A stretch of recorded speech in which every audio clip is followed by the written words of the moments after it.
Section 68 आणि त्याला संबंधित रूल 138 टू 138 एफ हे आपले अगोदरच्या सेशनला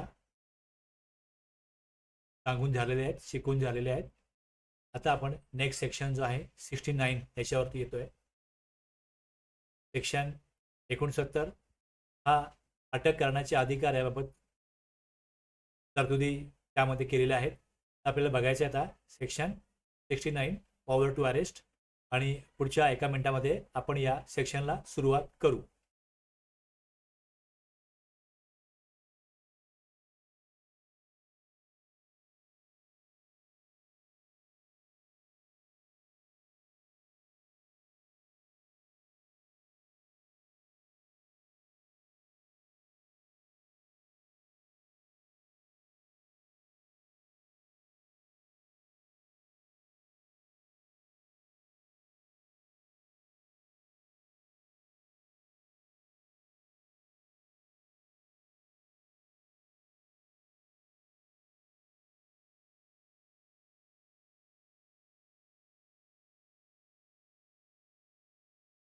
आपण रोजच्या सेक्शन 69 जो आहे हा रोजच्या कामातला सेक्शन नाहीये. हा विशिष्ट परिस्थितीमध्ये आणि काही संवेदनशील प्रकरणामध्ये याची जी पॉवर आहे ती वापरली जाऊ शकते. नॉर्मली इथे काय आहे, ठीक आहे, कारवाई होते. यातना टॅक्सपेअर वरती टॅक्स, इंटरेस्ट आणि पेनल्टी ही सगळी पैसेच्या स्वरूपामध्ये ह्याच्यामध्ये काय होते, कारवाई होते. तुम्ही काहीतरी चुकीचं केलंय, ऑब्लिगेशन फॉलो केलं नाहीये तर त्यातनं काय केलं, दंड वसूल केला जातो. म्हणजे फिनान्शियली त्याच्यामध्ये ही जी सिव्हिल प्रकरणं असतात त्यामध्ये काय होतं, याच प्रकारे असतं. आणि म्हणजे इथे काही विशिष्ट प्रकरणं आहेत तिकडे काय केलेलं आहे, अटक करणं, जेलमध्ये वगैरे टाकणं, अशी पण काही त्यामध्ये पेनल्टी आहेत तिकडे. तर त्यासाठी काय पॉवर आहे विशिष्ट परिस्थितीमध्ये ते आपल्याला आता बघून समजून घ्यायचं आहे. इकडे हा जो सेक्शन 69 जो आहे त्याची थोडक्यात प्रस्तावना आपण खाली मांडलेली आहे. इथे जीएसटी कायद्यात कर चुकवेगिरी रोखण्यासाठी फक्त असेसमेंट, डिमांड, पेनल्टी पुरेशी नसते. म्हणजे काय केलं जातं इकडे, नॉर्मली काय केलं जातं तर एक आपल्याकडे टॉपिक आहे डिमांड आणि रिकव्हरी आणि दुसरा आहे ऑफेन्स आणि पेनल्टीज. तर याच्यामध्ये स्क्रुटिनी, इन्स्पेक्शन आणि ऑडिट इथे जर लक्षामध्ये आलं की टॅक्सपेअर हा प्रॉपरली कंप्लायन्सेस फॉलो करत नाहीये, कायद्यानुसार काम करत नाहीये, तर मग तिथे टॅक्सपेअरवरती कारवाई केली जाते आणि त्यातनं त्याच्याकडनं काही टॅक्स, इंटरेस्ट आणि पैशाच्या स्वरूपामध्ये पेनल्टी घेतली जाते.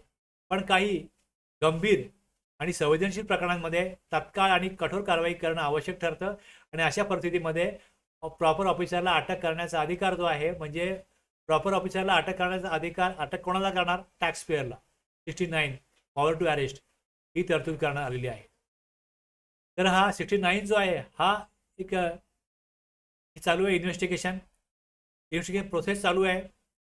हा सेक्शन जो आहे हा पनिशमेंट देत नाही, तर लॉ एन्फोर्समेंटसाठी म्हणजे इथे कायद्याची जी काय प्रक्रिया आहे ही कायदा मोडणं, कायदा मोडून टॅक्स, इथे लॉ जो आहे इथे तो मोडून रेव्हेन्यू लिकेज मोठ्या प्रमाणात आहे. त्यावेळेस काहीतरी स्ट्रॉंग टूल पाहिजे की ज्यातनं काय होईल, एक हे जे टॅक्स लिकेज करणारे आहेत, टॅक्स चोरी करणारे, यांच्यावरती काहीतरी जरब बसवण्याकरता कठोर कायदा पाहिजे. तर त्यासाठी हा कायदा आहे, विशिष्ट परिस्थितीमध्ये आहे. हा रुटीन केसेससाठी नाही, ही नॉर्मली रोजचं नाही आहे, हे एक्सेप्शनल परिस्थितीमध्ये वापरण्यात आलेला आहे. तर हा जीएसटी ॲक्च्युली हा आर्थिक कायदा असल्यामुळे प्रत्येक चूक ही गुन्हा ठरत नाही, प्रत्येक प्रकरणात अटक करणे आवश्यक नसतं. पण विशिष्ट प्रकरणामध्ये कमिशनर लेवलची इथे रिझन टू बिलीव्ह असला पाहिजे. एक पहिलं हे आहे 69 मध्ये, रिझन टू बिलीव्ह असलं पाहिजे. कमिशनर लेवलची प्रेयर अप्रुव्हल आवश्यक आहे, ही अट आहे, प्रमुख अट आहे. आणि तसंच अटक करताना CRPC मधील सेफगार्ड लागू करण्यात आले आहेत. 69चा मुख्य उद्देश काय, इन्व्हेस्टिगेशन दरम्यान पुरावे नष्ट होऊ नयेत, आरोपी सहकार्य नाकारू नयेत आणि कायद्याची अंमलबजावणी प्रभावीपणे करता यावी, हा मुख्य उद्देश लक्षात ठेवून ही कारवाई यामध्ये ठेवण्यात आलेली आहे, तरतूद करण्यात आलेली आहे. तर इथे कमिशनरना 69(1) मध्ये काय दिसतंय, कमिशनरला जर रिझन टू बिलीव्ह असे वाटले की, असं वाटलं पाहिजे की एखाद्या व्यक्तीने, आता यामध्ये बघा काय आहे, सेक्शन 132 जो आहे ना, 132 आपण ज्यावेळेस ऑफेंड आणि पेनल्टीज बघू त्यावेळेस तो 132 बघायचा आहे. तिथे आपल्याला डिटेलमध्ये हे सगळं कळेल. इथे फक्त एवढंच आहे की 132(1) to D मधली कोणताही ऑफेन्स केलाय, आता जे ऑब्लिगेशन्स टॅक्स पेअरवरती आहेत ते त्यांनी फॉलो केले नाहीत, तर मग तो काय तिकडे अपराध आहे, गुन्हा आहे. त्यांनी केलाय, तो त्यांनी नमूद केलाय 132(1) to D मध्ये, आणि तो ऑफेन्स जर केला, एक्झाम्पल बघा किती मोठा हे आहे की एखादा व्यक्ती विदाउट बिल माल पाठवतो, विदाउट बिल माल सप्लाय करतो, टॅक्स दाखवत नाही, भरत नाही, काय नाही, समजा असं आहे, डॉक्युमेंटेशन करत नाही, त्याचा कुठलाही हिशोब ठेवत नाही, समजा ते अशा प्रकारचं कुठलाही 132(1) to D मध्ये असेल, तो ऑफेन्स त्याने केला, रिझन टू बिलीव्ह आहे, तो ऑफेन्स केला, तर सेक्शन 132(1) रोमन 1 किंवा रोमन 2 मध्ये किंवा सेक्शन 132(2) अंतर्गत पनिशेबल आहे, तिथे दिलंय, तर तो शिक्षेस पात्र आहे. तो ऑफेन्स केलाय, शिक्षेस पात्र आहे, तर मग कमिशनर ऑर्डरद्वारे अधिकाऱ्यांना त्या व्यक्तीला अरेस्ट करण्याची साठी ऑथोराइज करू शकतो. म्हणजे स्पेसिफिकली अरेस्ट कोणाला होऊ शकते दिले पहिले, म्हणजे आयुक्त अटक करण्याचा आदेश केव्हा देऊ शकतात, जर त्या सेक्शन 132(1) और B और C और D जे पनिशेबल आहेत सेक्शन 132(1) मध्ये, 132(1) मधला रोमन 1 आणि रोमन 2 आहे, आणि 132(2) सबसेक्शन 2 मध्ये स्पेसिफिकली अशा परिस्थितीमध्ये अरेस्ट होऊ शकते, हे एवढं आपल्याला कळतं.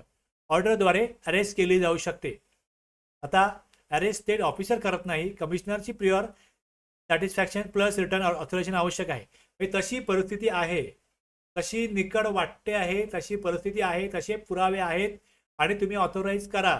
हे अधिकारी जेव्हा सांगतील कमिशनरला, आणि कमिशनरचं ज्यावेळेस समाधान होईल त्यावेळेस काय होईल, तिथे तसं मटेरियल आहे, तसं तिथे पुरावा आहे, तर मग हे अरेस्ट होऊ शकते. याचा उद्देश काय आहे की बघा, जर का अशा प्रकारे कोण कायद्याचं उल्लंघन करत असेल तर त्याला अरेस्ट सुद्धा होऊ शकते. आणि जेव्हा एखादा असा मोठा माणूस आहे जो समाजामध्ये खूप नावारूपाला आहे, त्याला तो अशा प्रकारे कायदा तोडतोय म्हणून अरेस्ट केली जाऊ शकते, त्यावेळेस एक जरब निर्माण होते समाजामध्ये, लोकांमध्ये एक मेसेज जातो की सरकार कुठपर्यंत कारवाई करू शकते. अशा मोठ्या माणसाला पण, जो नावाज फार फेमस आहे किंवा फार असं श्रीमंत आहे, मोठा उद्योजक आहे, त्याला सुद्धा किंवा त्याच्या कंपनीतल्या माणसाला सुद्धा अशा प्रकारची अटक होऊ शकते. त्यावेळेस इतर करचोरांवरती जरब निर्माण होते, आणि त्यासाठी ही एवढी कडक तरतूद यामध्ये केलेली आहे. अटकेची कारणे, आता पुढे अटक झाली तर काय करायचं पुढे, जर एखाद्या व्यक्तीला सेक्शन 69(1) अंतर्गत त्या सेक्शन 132(5) मधील ऑफेन्ससाठी अरेस्ट केले असेल, म्हणजे आता याच्यामध्ये एक कन्सेप्ट आहे कॉग्निझेबल अँड नॉन कॉग्निझेबल ऑफेन्सेस, हे पण सगळं आपण सेक्शन 132 बघू त्यावेळेस येतं. की एकामध्ये नॉर्मली काय असतं की एखाद्याला जर का अरेस्ट केलं जातं, अरेस्ट केल्यानंतर मग त्याला मॅजिस्ट्रेट समोर उभं केलं जातं, आणि मग त्याला तिथे ठरतं की याला तुम्ही जामीन देणार की नाही, बेल मिळेल की नाही. पण जर आणखीन त्या कारवाईमध्ये काही पुरावे, काही इन्फॉर्मेशन घ्यायची असेल तर मग त्याला बेल दिली जात नाही. मग त्या व्यक्तीला अरेस्टची ग्राउंड सांगणं बंधनकारक आहे, म्हणजे तो कशा प्रकारचा अपराध आहे, त्याचा त्याला जामीन मिळू शकतो किंवा जामीन मिळू शकत नाही, अशा प्रकारचा ऑफेन्स आहे, कशा प्रकारचा आहे, हे अरेस्ट करणाऱ्या अधिकाऱ्याने त्या व्यक्तीला सांगणं, त्याची ग्राउंड सांगणं, कुठल्या आधारावर त्याला अरेस्ट केलं हे सांगणं गरजेचं आहे. आणि मग 24 तासांच्या आत मॅजिस्ट्रेट समोर मग त्याला तिथे सादर करणं आवश्यक आहे. त्या 24 तासांच्या आतमध्ये दंडाधिकाऱ्यांसमोर हजर करणं आवश्यक आहे. अटकेची कारणं कळवायची, आणि त्याला मग पुढच्या कारवाईसाठी काय सुनावणी करता काय करायचं, सादर करायचं. मग जामीन आणि कोठडी संदर्भातील तरतुदी या 69(3) मध्ये आहे. 69(3) अंतर्गत अरेस्ट करताना मग इथे काय फॉलो करायचं आहे, तर कोड ऑफ क्रिमिनल प्रोसिजर 1973 नुसार ते सगळी कारवाई करायची. जर अरेस्ट सेक्शन 132(4) मधील ऑफेन्ससाठी असेल, म्हणजेच नॉन कॉग्निझेबल बेलेबल ऑफेन्स, तर त्या व्यक्तीला बेल देण्यात येईल. किंवा बेल न मिळाल्यास मॅजिस्ट्रेटच्या कस्टडीमध्ये ठेवलं जाईल, त्याला न्यायिक पुढे कोठडीत ठेवलं जाईल. दाखलपत्र आणि जामीनपत्र गुन्ह्यांमध्ये उपसहाय्यक आयुक्तांचे अधिकार काय असतील तर नॉन कॉग्निजेबल आणि बेलेबल ऑफेन्सच्या बाबतीत डेप्युटी कमिशनर किंवा असिस्टंट कमिशनरला पोलीस स्टेशनच्या ऑफिसर इन्चार्ज प्रमाणे पॉवर्स दिलेले आहेत. बेल देणे, बेलची अटी ठरवणे, हे कोण, ही सगळी कारवाई जी आहे ही CRPC प्रमाणेच कारवाई करायची आहे. तर बस आपण ज्यावेळेस ऍक्च्युली 132 बघू त्यावेळेस तुम्ही 132 या 69ला कनेक्ट करून त्यावेळेस वाचायचं आहे आणि त्यानुसार ती प्रोसिजर जी आहे ही होते हे तुम्हाला कळेल. आता फार काय आपण यामध्ये डीपमध्ये जात नाही, रोजच्या कामातला हा सेक्शन नाहीये. विशिष्ट परिस्थितीमध्ये हा सेक्शन त्यातली पॉवर जी आहे ही GST विभागाला वापरता येते. आता समन विषयी, आता ज्यावेळेस बघा नॉर्मली एक पहिलं लक्षात घ्या की GST कायदा ऍप्लिकेबलच कधी होतो, ज्यावेळेस सप्लाय होतो. सप्लाय असेल, सप्लाय गुड्सचा असो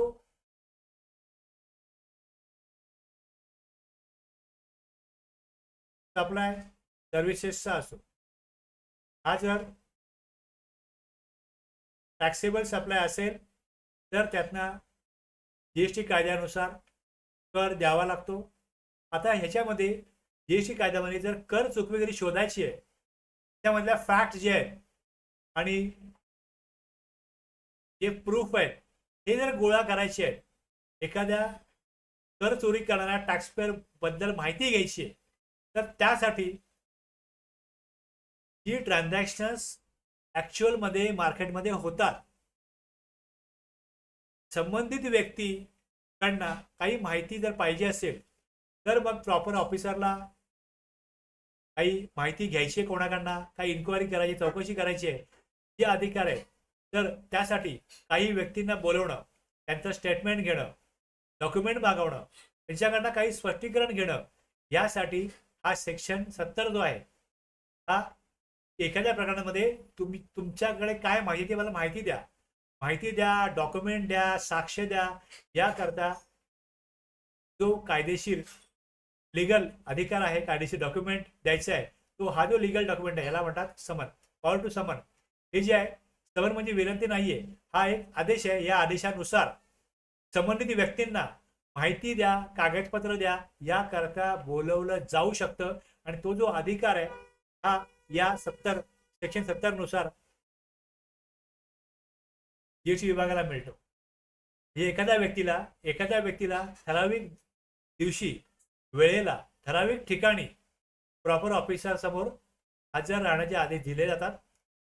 तर 70चा उद्देश काय, हा काय पनिशमेंट देत नाही, हा अरेस्ट करत नाही. हा काय करतो, फक्त आम्हाला आमचं जे आहे एखादं इन्व्हेस्टिगेशन जे आहे हे पुढे नेण्यासाठी, म्हणजे टॅक्स चोरी शोधायची आहे त्यासाठी एक टूल आहे की त्यातनं एखाद्या व्यक्तीकडे काही माहिती असू शकते, डॉक्युमेंट असू शकतात, तर त्याविषयी त्याला बोलून घेणं आणि त्याला त्याविषयी काही विचारणं किंवा त्याकडनं स्पष्टीकरण घेणं, याची पॉवर या सेक्शन 70 मध्ये आहे. पहिले बॅकग्राऊंड लक्षात यावं म्हणून इथे काही प्रस्तावना दिलेली आहे. फक्त एवढंच आहे की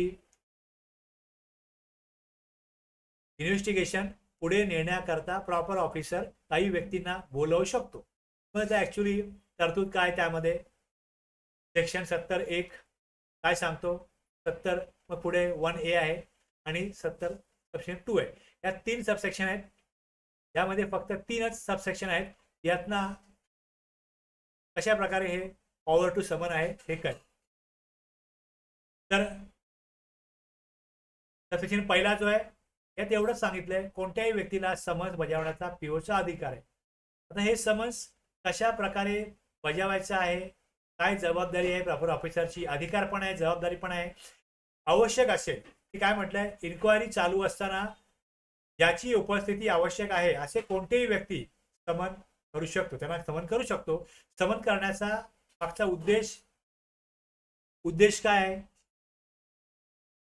तर एव्हिडन्स, साक्ष देण्यासाठी किंवा डॉक्युमेंट सादर करण्यासाठी किंवा कोणती इतर वस्तू सादर करण्यासाठी ही समन power code of civil procedure 1908 CPC अंतर्गत सिव्हिल कोर्टला असलेल्या पॉवर प्रमाणे वापरली जाते. आता मग हे सगळ्या प्रोसिजर काय असतात हे पण सगळं लक्षात घेणं गरजेचं आहे. कशा प्रकारे ही कारवाई करण्याचे अधिकार आहेत हे पण लक्षात घेणं गरजेचं आहे. प्रॉपर ऑफिसरला कोर्ट सारखी म्हणजे ज्यावेळेस या कायद्यानुसार प्रोसिजर करायची आहे ती प्रॉपर ऑफिसरला कोर्ट सारखी समन पॉवर दिलेली आहे. समन केवळ टॅक्सपेअर साठीच नव्हे तर कोणत्याही संबंधित व्यक्तीसाठी म्हणजे डायरेक्टर, एम्प्लॉई, ट्रान्सपोर्टर, कन्सल्टंट असू शकते. ही कन्सिडर्स नेसेसरी इक्वल्स टू ऑफिसरला ऑब्जेक्टिव्ह सॅटिस्फॅक्शन. इथे कसं आहे की इथे ऑफिसरला वाटतं म्हणून नाही, तर जर तशा प्रकारची इन्फॉर्मेशन त्या व्यक्तीकडे असू शकते किंवा संबंधित व्यक्तीकडे ती माहिती असायलाच पाहिजे असा काय पुरावा आहे, संबंधित व्यक्तीला ते बोलवू शकतात. इथे हॅरासमेंटसाठी बोलवलं जात नाही तर खरोखर पुरावा देऊ शकतो अशा प्रकारची तिथे परिस्थिती असेल तर त्या परिस्थितीमध्ये ऑफिसरला समन करण्याचा अधिकार आहे. पण तो अधिकार मनमानी असता कामा नये, तसं कारण असलं पाहिजे. त्या कारणाच्या आधारावर त्यांनी त्या समनसाठी त्याला बोलवलं पाहिजे.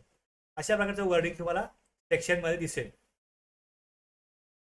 आता इथे सेक्शन 70(1) अंतर्गत समन झालेली प्रत्येक व्यक्ती उपस्थित राहण्यास बांधील राहील. असं जरी असलं तरी केव्हा केव्हा असं असतं उपस्थिती स्वतः इन पर्सन किंवा त्याच्या ऑथोराइज रिप्रेझेंटेटिव्हद्वारे ऑफिसरने जशी डायरेक्शन दिली असेल तशी करावी लागते. म्हणजे इथे समनला उपस्थित राहिलेल्या व्यक्तीने स्वतःला जर का ती माहिती असेल स्वतःने द्यावी, अदरवाईज त्याचा जो प्रतिनिधी आहे तोही ही माहिती देऊ शकतो. ऑफिसरने जशी डायरेक्शन दिली असेल त्याप्रमाणे ती व्यक्ती काय करेल तिथे कोऑपरेट करेल या उपस्थिती करता त्या माहिती देण्याबाबत. एक्झामिनेशन दरम्यान सत्य सांगणे, स्टेटमेंट देणे हे सगळं बंधनकारक आहे. डॉक्युमेंट सादर करणं हे सगळं बंधनकारक आहे. समन हा इग्नोर करता येत नाही. हा व्हॉलंटरी नसतो की आपल्याला वाटलं तर आपण जाऊ असं काही त्या व्यक्तीवरती नसतं. हे कंपल्सरी आहे. खोटी माहिती दिली तर त्यावर कारवाई होऊ शकते. पार्शियल कोऑपरेशन सुद्धा नॉन कम्प्लायन्स ठरू शकतं. संपूर्ण कोऑपरेट करणं गरजेचं आहे. ज्या प्रकरणामध्ये जी माहिती विचारली आहे त्यांच्याकडे असेल त्यांनी सांगणं त्यांना बंधनकारक आहे. 70(1) अंतर्गत चालणारी प्रत्येक इन्क्वायरी कायद्याने ज्युडिशियल प्रोसिडिंग्स म्हणजे ही न्यायिक कारवाई मानलेली आहे. त्यामुळे इंडियन पिनल कोड IPCचे सेक्शन 193 म्हणजे ते खोटी साक्ष, फॉल्स इव्हिडन्स आणि IPC सेक्शन 228 कोर्ट प्रोसिडिंगमध्ये इन्सल्ट म्हणजे जिथे कोऑपरेट करत नसतील तर त्यांच्यावरती कारवाई होऊ शकते. कारण की इथे ही साक्ष जी आहे ही एक न्यायिक प्रक्रिया आहे. त्यामुळे त्या न्यायिक प्रक्रियेमध्ये जे संबंधित दुसरे कायदे आहेत त्याचे सेक्शन जे आहेत हे लागू होतात. जिथे खोटं बोलणं, सिरियस क्रिमिनल कॉन्सिक्वेन्सेस, ऑफिसरसमोर गैरवर्तन हे जे आहेत या IPC त्यामुळे तिथे हा अपराध आहे आणि त्यामुळे मग त्यानुसार त्यांच्यावरती कारवाई, खोटी साक्ष, गैरवर्तन मग ती कारवाई होऊ शकते. म्हणजे विशिष्ट परिस्थितीमध्ये काही व्यक्तींना बोलवलं जाऊ शकतं. ते आपल्याला इन्व्हेस्टिगेशन पुढे न्यायचं आहे तिकडे अधिकारी त्यांना बोलवू शकतात आणि त्यांना बंधनकारक आहे. आणि जर त्यांनी खोटी साक्ष दिली आणि जर त्यांनी गैरवर्तन केलं तर त्यांच्यावरती कारवाई होऊ शकते. इतर कायदे त्याकरता GST कायद्याच्या या सेक्शनला सपोर्ट करण्याकरता तिकडे कोट केले गेले त्या सेक्शनमध्ये की ती कारवाई कशा प्रकारे चालेल त्याचं बॅकग्राऊंड इकडे दिलेलं आहे. थोडं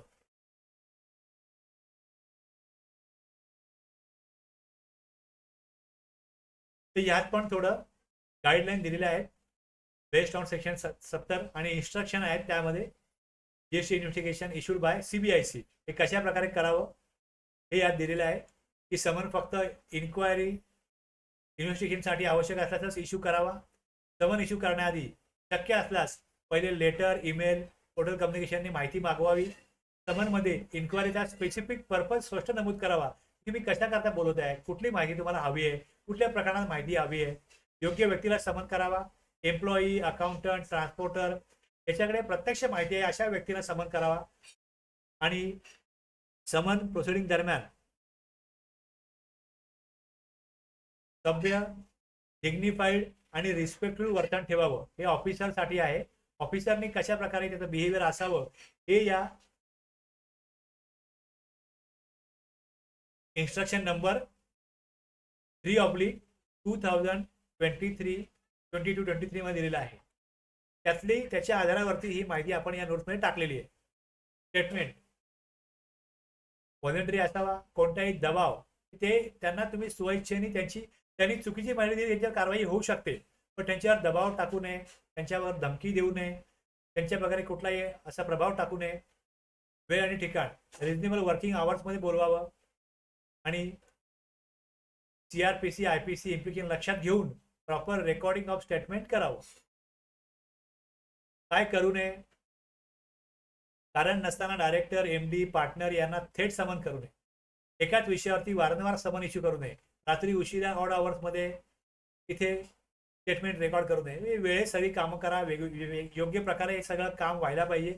धमकी, मानसिक दबाव, फोर्स, कन्फ्युजनसाठी प्रेशर टाकू नये. इन्क्वायरी पूर्ण होण्यापूर्वी पनिशमेंट ओरिएंटेड लँग्वेज वापरू नये. समन म्हणजे अरेस्ट आहे असा कुठल्याही प्रकारे तिथे त्यांनी सीन क्रिएट करू नये, अशा प्रकारे भीती घालू नये. हे सगळं त्या इन्स्ट्रक्शनमध्ये दिलेलं आहे. आता पुढे जे आहे ते सेक्शन 71 आहे, 71. आता हे काय फार असे मोठे सेक्शन नाही आहेत. यामध्ये काय दिलंय बघा, सेक्शन 71 मध्ये काय दिलंय, ऍक्सेस टू प्रिमायसेस, व्यवसायाच्या ठिकाणी प्रवेश मिळवण्याचा अधिकार. म्हणजे जिकडे कुठे इन्क्वायरी करायला जायचंय, इन्स्पेक्शनला जायचंय, तर तिकडे जाऊ शकतो याचा अधिकार जो आहे हा सेक्शन 71 मध्ये आहे, 71 मध्ये आहे.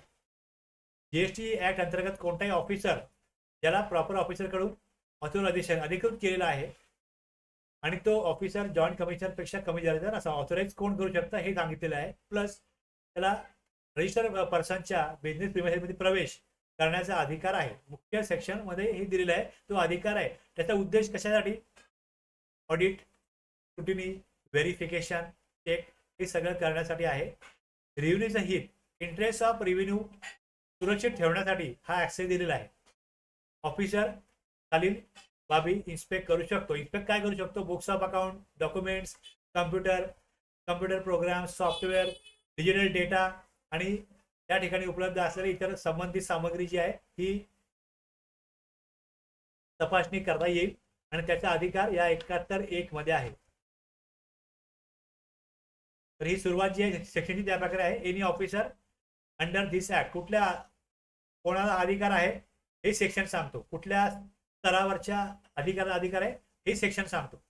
आणि मग ते बिझनेसमध्ये प्रवेश करू शकतात.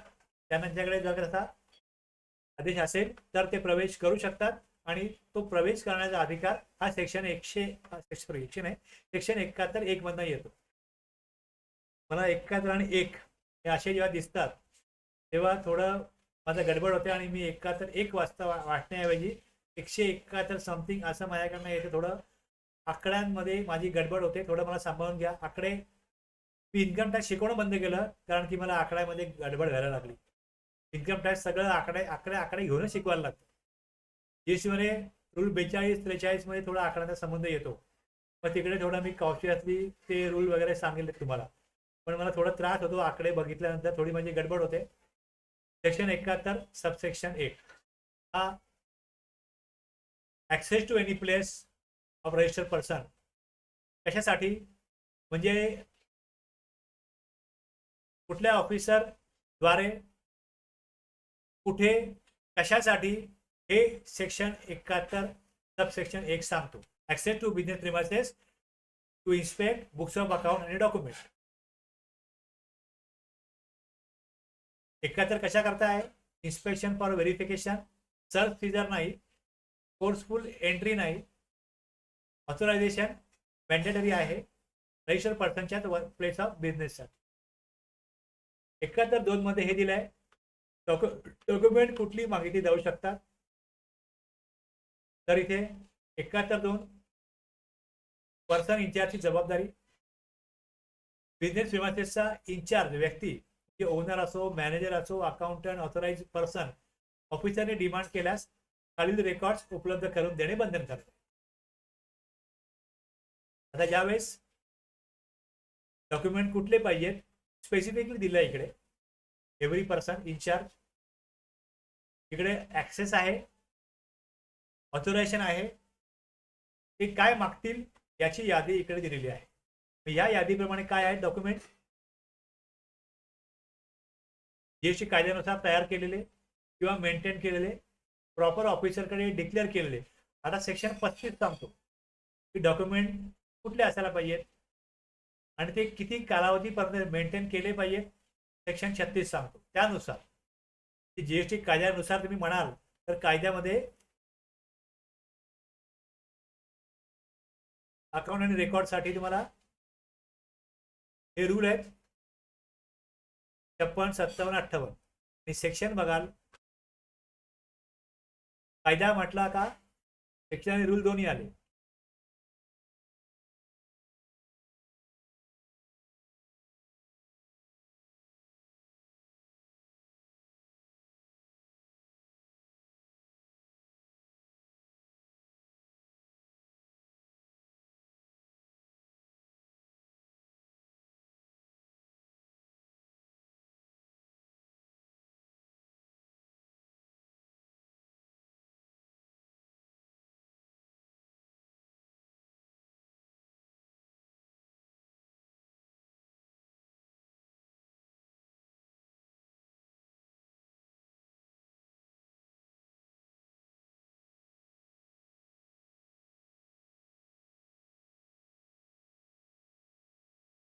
अकाउंट रेकॉर्ड बघाल तुम्ही आता इकडे हे 2 सेक्शन आणि संबंधित rule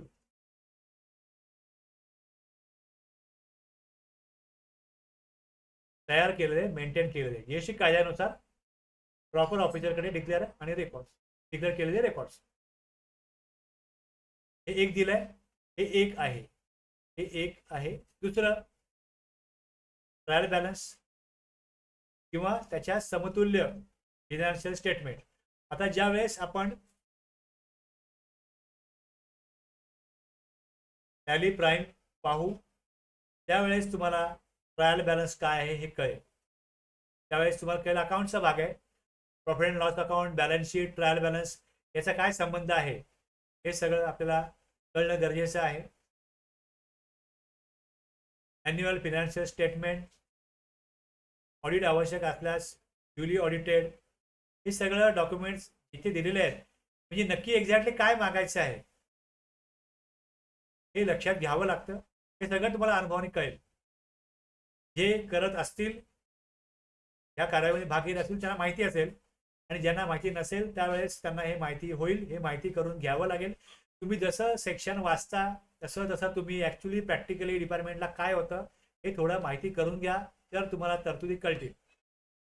cost audit report companies act या सेक्शन 148 लागू असेल तर. त्यानंतर income tax audit report 44 AB हा इन्कम टॅक्स ऍक्ट मधला सेक्शन आहे त्यानुसार.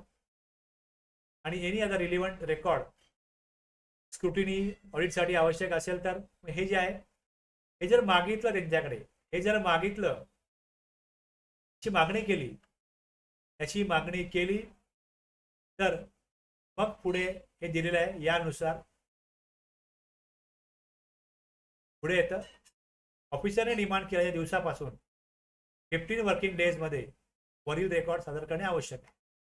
आणि आवश्यक असल्यास officer, audit party, CA, cost accountant अधिक कालावधी देऊ शकतात. आता हे केव्हा लागू शकतात तर हे लागू शकतात इन्स्पेक्शनच्या दरम्यान, ऑडिटच्या दरम्यान हे लागू शकतात. आणि मग ऑडिट कोण करतं, ऑफिसर करत असतील किंवा सेक्शन 66 नुसार सीए किंवा तिकडे अपॉइंट जे केलेले आहेत. म्हणजे इकडे परत तुम्हाला रेफर करायला लागेल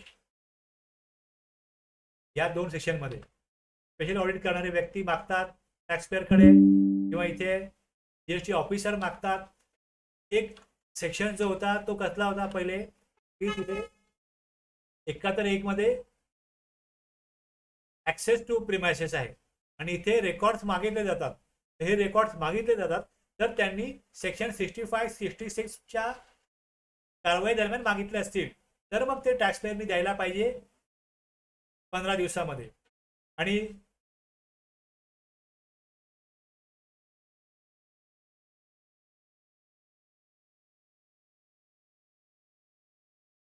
when such demand is made for such further period as may be allowed by said officer or the audit party or the chart accountant cost accountant 15 दिवस किंवा मग आणखी पिरियड वाढवायला जाऊ शकतो. यानुसार मला दिसेल की सेक्शन 71 अंतर्गत प्रॉपर ऑफिसरला रजिस्टर पर्सनच्या प्रिमायसेसमध्ये बिझनेस प्रिमायसेसमध्ये ॲक्सेस करण्याची तरतूद आहे. मग ते ॲक्सेस शॉपमध्ये असेल, ऑफिसमध्ये असेल, गोडाऊनमध्ये असेल, कुठे असू शकतं. ऑडिट स्क्रुटिनी व्हेरिफिकेशन व चेक करण्यासाठी हे ॲक्सेस आहे. दुसरं, ॲक्सेस दरम्यान डॉक्युमेंट रेकॉर्ड मागितल्यास ॲक्सेस दरम्यान किंवा इतरही वेगळ्या प्रकरणामध्ये 15 वर्किंग डेजमध्ये किंवा ऑफिसरने दिलेल्या एक्सटेंडेड पिरियडमध्ये सादर करण्याची जबाबदारी. म्हणजे इथे काय केलं, एक ऑब्लिगेशन फोर्स केलेलं आहे या सेक्शननी. ऑफिसरला पॉवर आणि टॅक्स पेअरला ऑब्लिगेशन हे या सेक्शन मधनं येतं. आता 72 सेक्शन जो आहे हा कशा करताय बघा. हा शेवटचा आपला सेक्शन आहे. इथे आपला टॉपिक संपेल.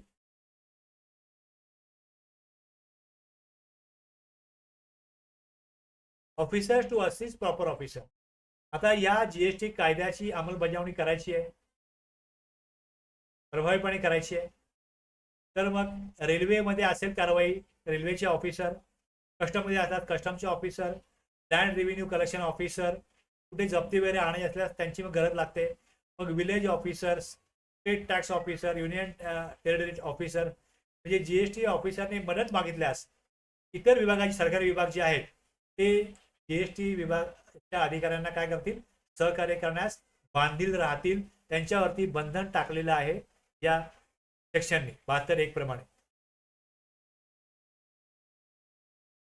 72(2) हे सांगतो की गव्हर्नमेंटला अधिकार आहे दिला आहे की नोटिफिकेशनद्वारे इतर कोणत्याही वर्गातील ऑफिसरना, म्हणजे वरती स्पेसिफिकली दिलेले डिपार्टमेंट कुठले त्यांना, तसं इतरही कुठल्या ऑफिसरला असिस्ट करण्याकरता नोटिफिकेशन काढून मग पुढे इम्पॉवर आणि रिक्वायर करू शकतो. पण ही मदत कमिशनरने कॉल केल्यावरच आवश्यक ठरते. 71(1) मध्ये स्पेसिफिकली दिलंय की कोणी मदत करावी आणि सेक्शन 1 मध्ये 72(1) मध्ये स्पेसिफिकली म्हटलंय police, railway, custom, land revenue, village officer, state tax यांनी मदत करावी जीएसटीची अंमलबजावणी करण्याकरता. प्रॉपर ऑफिसरला असिस्ट करावं हे दिलंय. आणि 72(2) मध्ये काय दिलंय की नोटिफिकेशनद्वारे इतर डिपार्टमेंटला पण मदत करण्यास सांगितलं जाऊ शकतं.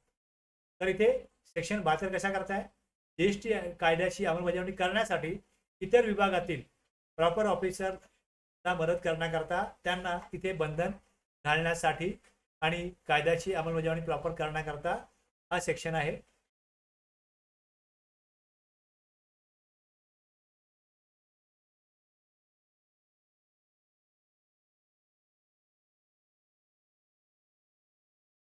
इथे आपला हा टॉपिक आता संपतोय.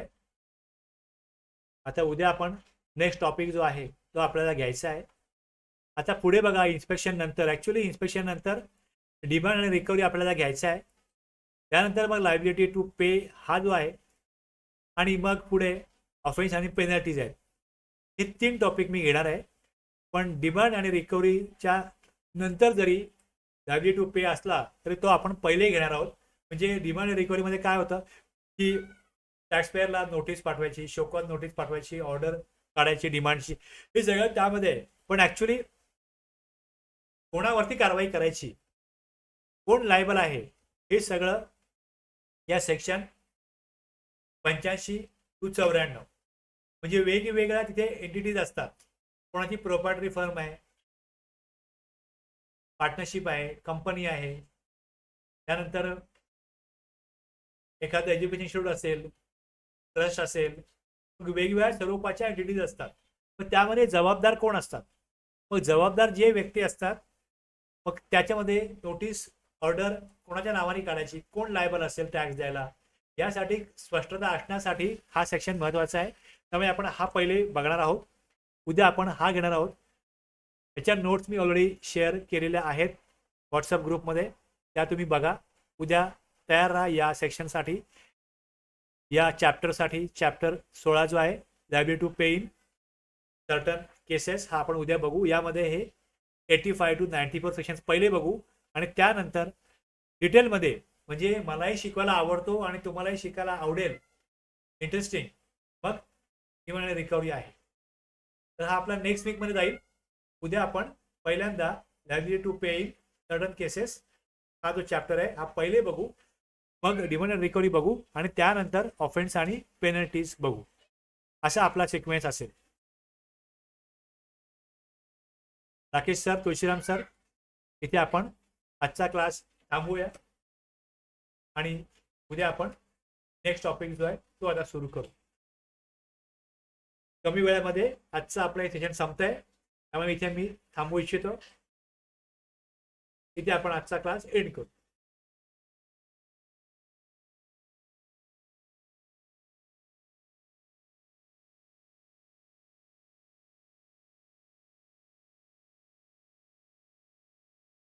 Thank you very much.